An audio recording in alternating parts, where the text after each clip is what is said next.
আপনারা মাইনে নেবেন, কিন্তু আমি নয়। আমি একটা জিনিস আপনাদের কাছে, আমি কারো বক্তব্য আমার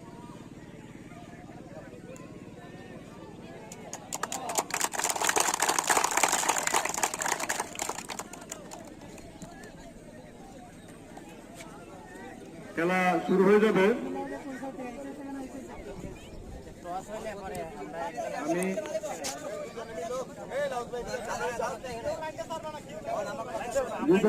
দৃষ্টি আকর্ষণ করতেছি, তুমি আমার লিস্টটা দিয়ে দাও। কোন প্লেয়ার মাঠে নামছে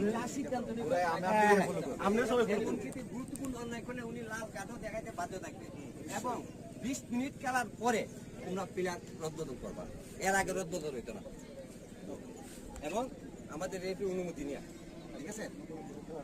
90 মিনিট এবং 90 মিনিটের দেখা যাব তোমাদের খেলা পরিস্থিতি বুঝিয়া 90 মিনিট পর আমরা খেলা বাড়াইতে পারি, আবার 80 মিনিটের ভিতরে আমরা সমাপ্ত দিতে পারি খেলা যদি পরিস্থিতি